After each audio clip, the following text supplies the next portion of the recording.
Hello everyone, good morning সবাইকে। Welcome back to our channel Mrs ফ্যামিলিতে সবাইকে welcome. অনেকটা ভালোবাসা জানিয়ে আজকে দিনটা শুরু করছি।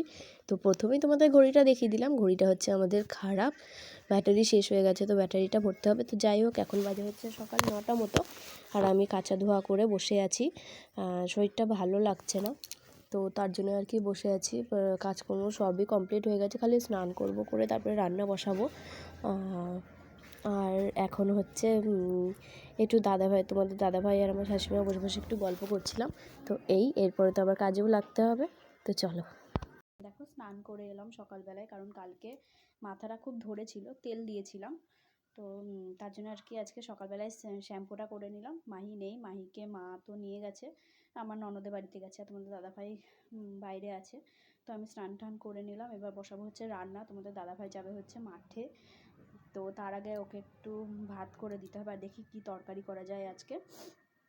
ফ্রিজে তো একটু মাটন ভরা আছে, একটু মাছও ভরা আছে, দেখি দুটোই করব আজকে। আর মা তো আজকে নিরামিষ খাবে, মাকে নিরামিষ মতো করে দেবো। আর আজকে মনে হয় বিকালে ও বাড়ি যেতে পারি কিছু দিনের জন্য, কারণ তোমরা জানো, যারা আমার ভিডিও দেখছো, যে আমার শরীরটা খুব খারাপ। তাই তোমাদের দাদাভাইকে বললাম যে দুদিন আমি তাহলে ওই বাড়ি যাই। তো তাই আর কি মনে হয় বিকালে যেতে পারি। তোমাদের সঙ্গে অবশ্যই সেটা শেয়ার করব। তো চলো আমি এখন রান্নাবান্নাটা বসাই। মাহি নেই যেহেতু, আমি কাটাকুটিগুলো করে নিই, ঠিক আছে। বসিয়ে দিয়েছি রান্না। হচ্ছে অল্প কয়েকটা চিংড়ি মাছ রেখেছিলাম, এটা কালকে। তো এই চিংড়িটা দিয়ে, আর এই যে এখানে লাউটা সেদ্ধ করা আছে, তো এটা দিয়ে একটু লাউ চিংড়ি করব আমার আর তোমাদের দাদাভাইয়ের জন্য। আমার শাশুড়ি মায়ের জন্য নিরামিষ করে লাউ করা হয়ে গেছে, খালি আমাদের দুজনের জন্য এই লাউটা হবে।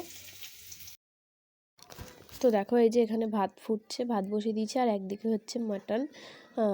মাটনের আজকে লাল লাল ঝোল হবে, যেটা আমার মাম্মাম খেতে খুবই ভালোবাসে। শুধু মাম্মাম নয়, আমারও খেতে খুব ভালো লাগে। একটু কালারটা না হলে না, মানে চিকেনে বলো মাটনে বলো, কালার না হলে যেন খেতে মন যায় না, যতই তুমি ভালো করে করো।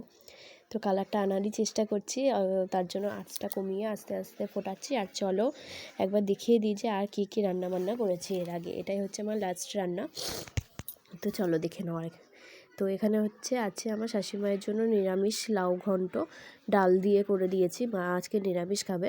আর এখানে হচ্ছে মায়েরই জন্য করা ডাঁটা দিয়ে, আলু দিয়ে, বেগুন দিয়ে একটু ঝোল করে দিয়েছি, পাতলা ঝোল। এটা হচ্ছে আমার শাশুড়িমায়ের জন্য। আর আমাদের হচ্ছে কালকে রাতের একটু তরকারি আছে।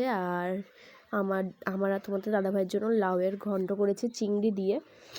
মা যেহেতু নিরামিষ খাবে, মাকে ডাল দিয়ে করে দিয়েছে, আর আমাদের চিংড়ি দিয়ে হয়েছে। আর এই যে আমার মাটনের লাল লাল ঝোল। তো দেখো, আমি এই মাত্র এলাম, এখন বাজে হচ্ছে ঘড়িতে 6:45 মতো। তোমাদের দাদাভাই নেই, ও একটু বেরিয়েছে, ওর যা কাজ আজকে প্রত্যেকদিন যেখানে যায়। তো আমি একাই এলাম। আগে মামামকে তোমাদের দাদাভাইকে দিয়ে পাঠিয়ে দিয়েছিলাম, যে ওর পড়ার ব্যাগ ছিল দুটো, তো ওটা তো আর আমি নিয়ে আসতে পারবো না, তাই আর কি ওকে তো মামামকে দিয়ে পাঠিয়ে দিয়েছিলাম। আর এই যে আমি এই ব্যাগটা শুধু নিয়ে এসেছি, বেশি দিনের জন্য আসিনি, প্রায় 1 সপ্তাহ কি 10 দিনের মতো এসছে। আমি কিচ্ছু নিয়ে আসিনি, খালি আমার মাহির দুধের কৌটোটাই নিয়ে এসেছি, ব্যাস। কটা দিন তো থাকবো, আর এখানে সবই থাকে, মামামের মায়ের জামা প্যান্ট আমারও থাকে। তো এখন কদিন আমার বাপের বাড়ির ব্লগ তোমরা দেখতে পাবে, তো আশা করি ভালো লাগবে।